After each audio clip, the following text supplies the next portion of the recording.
আজকে আমরা চলে এসেছি মাইসোর জুতে। অত্যন্ত সুন্দর মাইসোর জু, সবার মুখে শুনেছিলাম। আর তাই যখন একবার মাইসোরে এসেছি, কারণ বারবার তো আর চাইলেই মাইসোর যেতে পারবো না, সেই জন্য ভাবলাম একেবারেই তো এটা মিস করা যাবে না। আর কেন মিস করা যাবে না বা কেন সবাই বলেছিল যে আর যাই হোক একবার মাইসোর জুতে ঘুরে আসতে, এখানে এসে কিন্তু বুঝতে পারছি। আশা করি এই ভিডিওর মাধ্যমে আপনারাও বুঝতে পারবেন যে কেন জায়গাটা এত সুন্দর। আমাদের কলকাতাতেও আলিপুর জু আছে, প্রত্যেকটা জায়গাতে ভালো ভালো জায়গাতে একটা করে যে চিড়িয়াখানা থাকবে এটাই খুব স্বাভাবিক।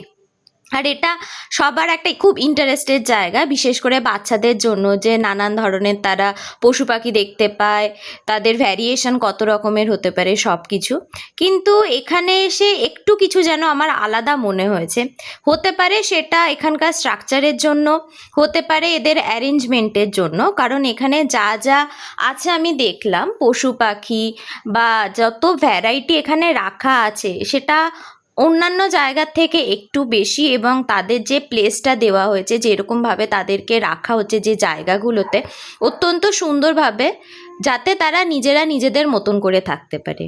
হ্যাঁ, অবভিয়াসলি এটা তো সেই একেবারে জঙ্গলের মতন হবে না যে তারা থাকতে পারবে, কিন্তু তবুও যেটা এখানে চেষ্টা করা হয়েছে, যেটা আমি বুঝতে পেরেছি, যে তাদের যতটা ভালোভাবে রাখা যায়, যতটা একটু বেশি প্লেস দেওয়া যায় তাদের, যাতে থাকতে পারে তারা নিজেদের মতন করে, নিজেরা হ্যাবিচুয়েটেড হয়ে যেতে পারে।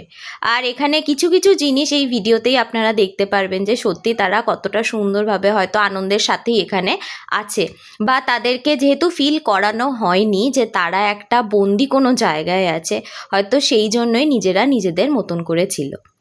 আমরা যখন এই চিড়িয়াখানায় পৌঁছাই তখন প্রায় 1টা বেজে গেছিলো। তখন তাদের খাওয়া শেষ হয়ে গেছিলো, তাদের তখন রেস্টিং টাইম ছিল, যেটা আপনারা দেখেই মনে হয় বুঝতে পাচ্ছেন, অল্প হলেও আজ করতে পেরেছেন, যে তারা কেউ রেস্ট নিচ্ছে, কেউ শোয়ার বন্দোবস্ত করছে নিজেদের মতন করে। আর তাই কথা না বাড়িয়ে আপনাদেরকে ডাইরেক্ট এদেরকে দেখাবো, যাতে আপনারা নিজেরা ভালোভাবে দেখতে পারেন, ভালোভাবে এনজয় করতে পারেন মাইসোর জু।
আমি যখন এই মাইসোর জুতে ঢুকে দেখলাম যে এরা কীরকমভাবে মেনটেন করেছে চিড়িয়াখানাটাকে, দেখে সত্যি অবাক হয়ে গেছিলাম।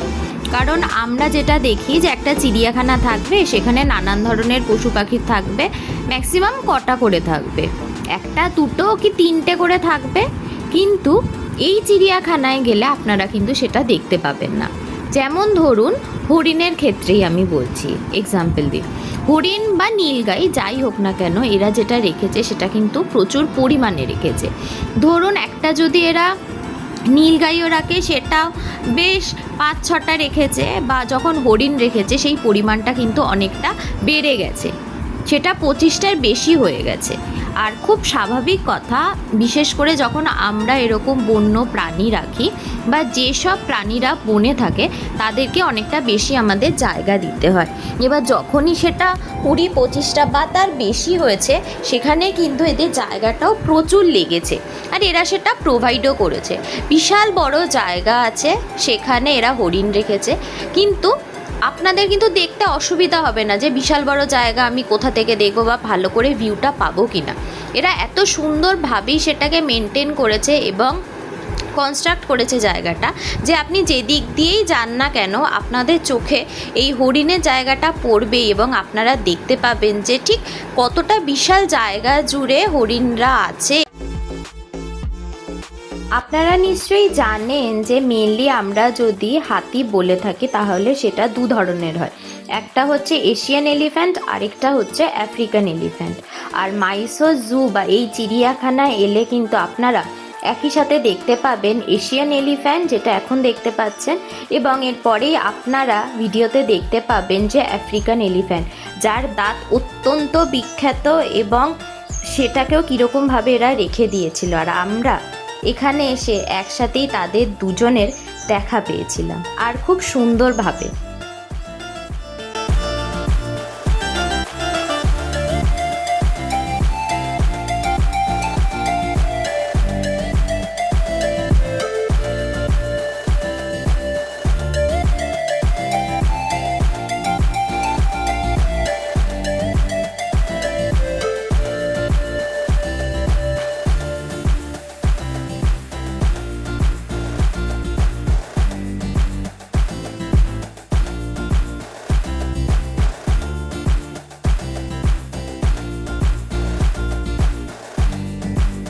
মাইসোর জু বা চিড়িয়াখানায় এলে আরও একটা জিনিস যেটা অবাক করবে, সেটা হচ্ছে এখানে কুমিরের যে ভ্যারিয়েশন রাখা হয়েছে, নানান ধরনের কুমির, সেটা এশিয়ান কুমির হতে পারে বা সেটা আমাদের ওয়েস্টার্ন সেসব জায়গার কুমির হতে পারে।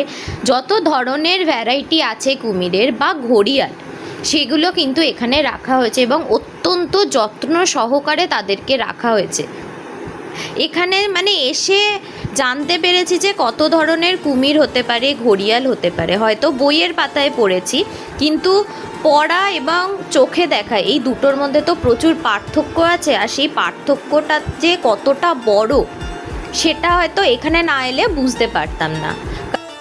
আপনাদের মনে হয়তো আগেই একটা প্রশ্ন প্রথম জেগেছে যে হঠাৎ করে আমি তো চিড়িয়াখানা দেখাচ্ছিলাম, তাহলে হঠাৎ করে এত পাখির ভাণ্ডার, এত ভ্যারাইটি আমি কোথা থেকে দেখাচ্ছি বা কী করে দেখাচ্ছি। না, এটা মাইসোর জু, একদমই ঠিক। এটা চিড়িয়াখানার মধ্যেই ওরা আলাদা একটা জায়গা রেখেছে যেখানে এরা শুধু পাখির কালেকশন রেখেছে। নানান ধরনের ভ্যারাইটি সেখানে কিন্তু আপনারা দেখতে পাবেন, সেটা বক হতে পারে, সিগাল হতে পারে, পেলিক্যান হতে পারে, নানান ধরনের কিছু। এবং তাদেরকে কীরকমভাবে রেখেছে সেই মেথডটা অত্যন্ত ইউনিক, কারণ চারদিক ঘেরা আছে, একটা বা দুটো এখানে দরজা আছে, সেটা ডিপেন্ড করছে যে আপনারা কী ধরনের পাখির কালেকশন দেখতে ঢুকছেন তার উপরে। আর তার মাঝখান থেকেই রাস্তা আছে, সেই রাস্তা দিয়ে আপনারা ঢুকলে নিজেদের দু সাইডে বা উপরে আপনারা দেখতে পাবেন কিভাবে চারপাশে আপনার পাখি ঘুরে বেড়াচ্ছে। খুব সুন্দর লাগবে এই কারণে, কারণ আপনারা নিজেদের চোখের সামনে দেখতে পাচ্ছেন, নিজেদের দু সাইডে দেখতে পাচ্ছেন এবং আপনারা তার ভিডিও করতে পারছেন।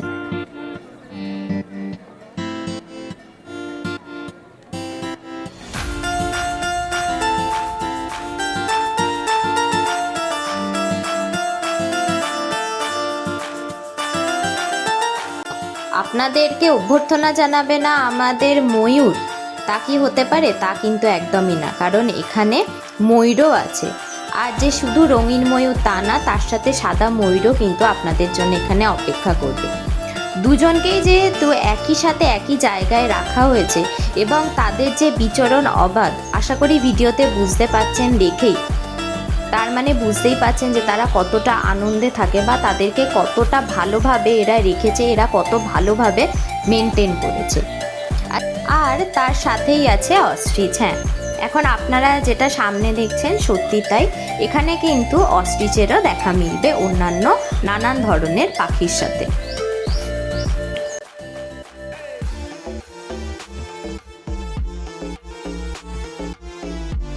মাইসোর জুয়ের একদম শেষে রেখেছে এখানে জিরাফকে, অর্থাৎ আপনারা যেমন পাখি দিয়ে শুরু করেছিলেন তেমনি এই জুর সফর আপনারা শেষ করবেন জিরাফকে দেখে।